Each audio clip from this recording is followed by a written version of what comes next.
যখন অন্তর পবিত্র হয়ে যায় তখন সব পবিত্র হয়ে যায়। আসমানের দিকে যখন তাকায়, আরে ফেরাউনেরও তো অন্তর আছে, ফেরাউনও আসমানের দিকে তাকায়। আবার আবু জেহেলও আসমানের দিকে তাকায়। ফেরাউন আবু জেহেল আসমানের দিকে তাকায়া শুধু আসমানের চন্দ্র সূর্য দেখতে পায়। ফেরাউন আবু জেহেল আসমানের দিকে তাকায়া শুধু আসমানের মেঘ দেখতে পায়। আবার আবু বকর রাদিয়াল্লাহু তাআলা আনহু আসমানের দিকে তাকায়। আবু বকর আসমানের দিকে তাকায়া চোখের পানি ফলায়া হাউমাউ করে কান্দে।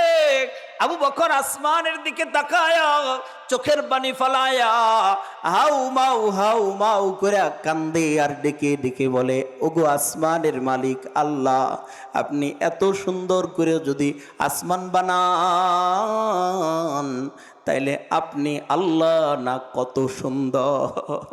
আল্লাহু আকবার। যদি আপনি এত সুন্দর করে আসমান বানান তাইলে আপনি আল্লাহ কত সুন্দর। বলেন তো এটা কি চোখের পাওয়ার না অন্তরের পাওয়ার? বলেন কিসের পাওয়ার? অন্তরের পাওয়ার। রব্বুল আলামিনের পয়গম্বর ডেকে ডেকে বলেন, ক্বালান নবী সাল্লাল্লাহু আলাইহি ওয়াসাল্লাম, ইন্নাল্লাহা লা ইয়ানজুরু ইলা সুওয়ারিকুম ওয়ালাকিন ইয়ানজুরু ইলা কুলুবিকুম ওয়া আমালিকুম। আমার উম্মতেরা শোনো, রব্বুল আলামিনের কাছে চেহারা সুরাতের কোনো দাম নাই।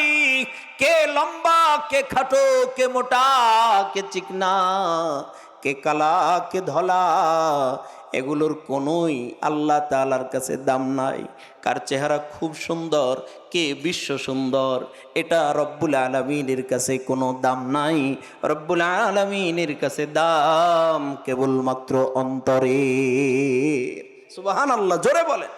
কিসের দাম আল্লাহর কাছে? বলেন কিসের দাম? অন্তরের দাম, অন্তরের।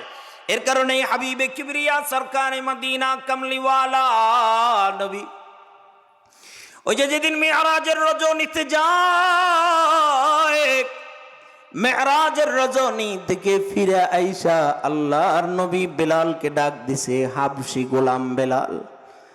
চেহারা কালা কুসকুসা, চেহারা এতটাই কালা, বাংলাদেশে এমন কালো মানুষ পাওয়া যায় না, এতটাই কালো বেলাল রাদিয়াল্লাহু তাআলা আনহু ছিলেন। মাথার চুল ছিল উস্কো খুস্কো, কোকরানো কোকরানো, এতটাই কালা। ঠোঁট ছিল মোটা, কথা বলতে খুব একটা ভালো পারতেন না, তোতলা তোতলা করে কথা বলতেন। জিহ্বাও ছিল মোটা, ঠোঁট ছিল মোটা, অস্পষ্ট ভাষায় কথা বলতেন। পা ছিল, পায়ের গোড়ালিগুলো ফাটা, লম্বা লম্বা পা, নাক ছিল বোচা, এমন নাক ছিল বোচা, চেহারার দিকে তাকাইলে বোঝাই যায় একজন গোলাম। কিন্তু নবীজি মেরাজ থেকে আইসা ডাক দিতেছে, বেলাল আয় আয় আয়, আমার সামনে আয় রে বেলাল। কি এমন আমল করো? আমি নবীজি যখন জান্নাতের ভিতরে গেলাম, জান্নাত পরিদর্শন করার জন্য আমি যখন গেলাম, জোরে আল্লাহু আকবার বলার জন্য রেডি হয়ে থাকেন। আল্লাহর নবী বলেন, বেলাল রে, যখন জান্নাত পরিদর্শন করার জন্য আমি নবীজি জান্নাতের ভিতরে গেলাম, হঠাৎ করে আমি নবীজি শুনতে পাই এক কদমের আওয়াজ। খেয়াল করে দেখলাম এটা কারো কদমের আওয়াজ নয়, এটা হলো আমার কলিজার টুকরা বেলালের কদমের আওয়াজ। আপনার কি মনে হয় বেলাল কি চেহারার সুরত দিয়া বুঝি জান্নাতে নবীজি কদমের আওয়াজ শুনছে? চেহারার বদৌলতে নাকি অন্তরের বদৌলতে? হ্যাঁ বলেন, কিসের বদৌলতে? কলবের বদৌলতে। এর কারণে রব্বুল আলামিনের পয়গম্বর বলেন, আলা ইন্না ফিল জাসাদি মুযগা ইযা সালাহাত সালাহাল জাসাদু কুল্লুহু ওয়া ইযা ফাসাদাত ফাসাদাল জাসাদু কুল্লুহু আলা ওয়া হিয়াল কলব। আল্লাহর নবীজি বলে, উম্মত, যখন এই অন্তরটা পরিশুদ্ধ হয়ে যায় তখন ওর গোটা শরীরটাকে আল্লাহ তাআলা পবিত্র বানায়া দেয়, তখন ওর গোটা শরীর পাক হয়ে যায়। আবার মনে রেখো, যেই লোকটার এ অন্তর অশুদ্ধ, ওর গোটা শরীরটাই আল্লাহ নাপাক বানায়া দেয়। ওর গোটা শরীরটাই নাপাক, অন্তর শুদ্ধ নাই, মানে এ জায়গায় শুদ্ধতা নাই, এ হাত দিয়ে অন্যায় হয়, এ জায়গায় শুদ্ধতা নাই, জবান দিয়ে অন্যায় হয়, এ জায়গায় শুদ্ধতা নাই, চোখ দিয়ে অন্যায় হয়, এইটা শুদ্ধ না তো কদম দিয়ে অন্যায় হয়, হতেই থাকে যতদিন এটা পরিশুদ্ধ না হয়, এভাবে অন্যায় করতে করতে কবরের বাসিন্দা হয়ে চলে যায়। এর কারণে দোস্ত, এই অন্তরটারে পরিশুদ্ধ করা চাই, অন্তরটারে পরিশুদ্ধ করা চাই।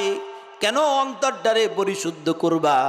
যদি অন্তর পরিশুদ্ধ না হয়, কোনো ইবাদত করি জান্নাতে যেতে পারবে না। ইল্লা মান আতাল্লাহা বিকলবিন সালিম। আল্লাহ তাআলার সামনে কেবলমাত্র একটা কলবে সালিম ওয়ালা মানুষ ব্যতীত কারো কথা বলার কোনো সুযোগ থাকবে না। এর কারণে বলেন, অন্তর পরিশুদ্ধ করব তো ভাই? আমার বয়ান বুঝতেছেন কিনা জানি না, বুঝতেছেন? অন্তর পরিশুদ্ধ করবেন তো? আল্লাহ আমাদেরকে তৌফিক দান করেন, জোরে বলেন আমিন। অন্তর পরিশুদ্ধ এখন কিভাবে করব? এটা একটা প্রশ্ন আসতে পারে, হুজুর অন্তরটা পরিশুদ্ধ করব কিভাবে করব? অন্তর পরিশুদ্ধ করার একটা লাইন, একটা তরিকা, সেটা হলো কোনো না কোনো অন্তরওয়ালাদের কাছে যাওয়া। সুবহানাল্লাহ বলেন। অন্তর পরিশুদ্ধ করার একটা তরিকা, একটা লাইন হলো কোনো না কোনো অন্তর পরিশুদ্ধ করনেওয়ালার কাছে যাওয়া, যিনি তার নিজের অন্তরটাকে পরিশুদ্ধ বানায় ফেলছে, যিনি তার নিজের অন্তরটাকে পরিশুদ্ধ করছে। আল্লাহ তাআলা কোরআনুল কারীমের সূরাতুল লুকমানের মধ্যে বলেন, ওয়াত্তাবি' সাবিলা মান আনাবা ইলাইয়া, ওয়াত্তাবি' সাবিলা মান আনাবা ইলাইয়া। এরে গোলাম, সাবধান, ওই মানুষরে অনুসরণ করো যেই মানুষ আমার দিকে অভিভূত হইছে, যে আমার দিকে আগায় আছে, তোমরা তার দিকে আগায় যাও। রব্বুল আলামিন কোরআনুল কারীমের আরেক জায়গায় বলেন, ইয়া আইয়ুহাল্লাযীনা ইত্তাকুল্লাহা ওয়া কুনু মা'আস সাদিকিন। আরে আমার ঈমানওয়ালারা, তোমরা আল্লাহরে ভয় করো, আল্লাহরে ভয় করো। ওয়াকুনু মা'আস সাদিকিন। আর সাবধান, যারে তারে বন্ধু বানায়ো না, যার তার সাথে চলাফেরা কইরো না, এমন মানুষের সাথে চলাফেরা কইরো না যেই মানুষটা তোমারে জাহান্নামের দিকে আগায় দেয়। বলেন তো আমাদের আছে না নাই এমন মানুষ? হ্যাঁ, এমন মানুষের সাথে চলাফেরা কইরো না যেই মানুষটা তোরে জাহান্নামের দিকে আগায়। এমন মানুষের সাথে চইল যেই মানুষ তোরে মসজিদের দিকে নিয়ে যায়। আল্লাহ বলেন, কুনু মা'আস সাদিকিন। সত্যবাদীদের সঙ্গে চলো, সত্যবাদীদের সঙ্গী হয়ে যাও, ভালো ভালো মানুষদের সঙ্গী হয়ে যাও, যারা অন্তর পবিত্র বানায় ফেলছে, মুজাহাদা কইরা, চেষ্টা কইরা, রবের গোলামি কইরা, যারা তাদের নিজেদের অন্তরটারে পরিশুদ্ধ বানাইছে, দুনিয়ার জমিনের মধ্যে তুমি তারে অনুসরণ কইরা, তারে বন্ধু বানায়া তুমি কবরে আইসো। যদি এমন মানুষ রে বন্ধু বানাইতে পারো, গোলাম ওয়াদা দিলাম আমি আল্লাহ তোর জন্যই জান্নাত বানায় রাখছি। সুবহানাল্লাহ, সুবহানাল্লাহ। তাহলে বলেন, অন্তর পরিশুদ্ধ যাদের আছে তাদের কাছে আমাদের যাওয়া লাগবে। কথা বলেন ঠিক না বেঠিক? যে কেউ হোক, সেটা হতে পারে আপনার মসজিদের ইমাম সাহেব, হতে পারে জামিয়া হুসাইনিয়ার মুহতামিম সাহেব, হতে পারে মেলান্দার ইমাম সাহেব, মেলান্দার মুহতামিম সাহেব, হতে পারে শাইখুল হাদিস সাহেব। কোনো না কোনো একজন আল্লাহ ওয়ালার সঙ্গে সম্পর্ক রাইখো। রাইখো, কোনো না কোনো একজন আল্লাহওয়ালার সাথে সম্পর্ক রাইখো। আমার শাইখ মুর্শিদ হযরত ওয়ালা বলেন, বেটা মনে রাইখো, নিজের জিন্দগির এই লাগামটা কোনো না কোনো একজন আল্লাহওয়ালার হাতে উঠায়া দিও।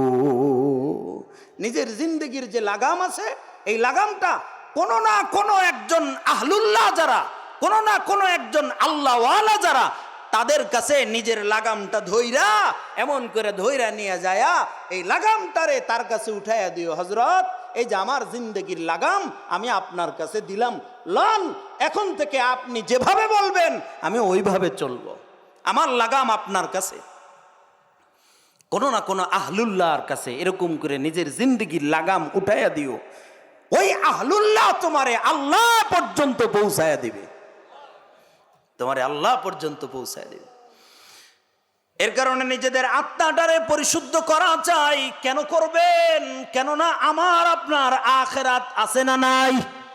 জোরে কোন, জোরে কোন। আখিরাত আছে না নাই? আখিরাত আছে তো।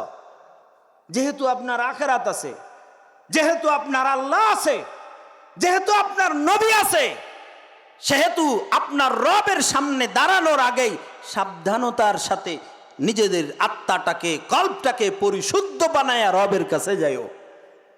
নচেত রবের সামনে মুখ দেখাইতে পারবা না, নচেত আল্লাহর সামনে মুখ দেখাইতে পারবা না। কেন? দাঁড়ানো লাগবে, আল্লাহর সামনে তোমার দাঁড়ানো লাগবে, নবীর সামনে দাঁড়ানো লাগবে। কোন মুখ নিয়া তুমি তোমার রবের সামনে দাঁড়াবা? কোন মুখ নিয়া তুমি তোমার নবীর সামনে দাঁড়াবা? আল্লাহ তাআলা কোরআনুল কারীমের মধ্যে বলে দিয়েছেন, নবীর সামনেও তো আপনার দাঁড়ানো লাগবে, নবীর সামনেও আপনার দাঁড়ানো লাগবে। নবীজি কিয়ামতের ময়দানে এমন একটা সময় আসবে, কোরআনুল কারীমের মধ্যে আল্লাহ তাআলা বলেন, ফাকাইফা ইযা জিনা মিন কুল্লি উম্মাতিন বিশাহিদিন ওয়া জিনা বিকা আলা وجئنا بك على هؤلاء شهيدا وجئنا بك على هؤلاء شهيدا। আল্লাহ রাব্বুল আলামিন বলেন, প্রত্যেক উম্মত তার নবী, নবীজি তাদের উম্মতের সাক্ষ্যদাতা হবে। সুবহানাল্লাহ।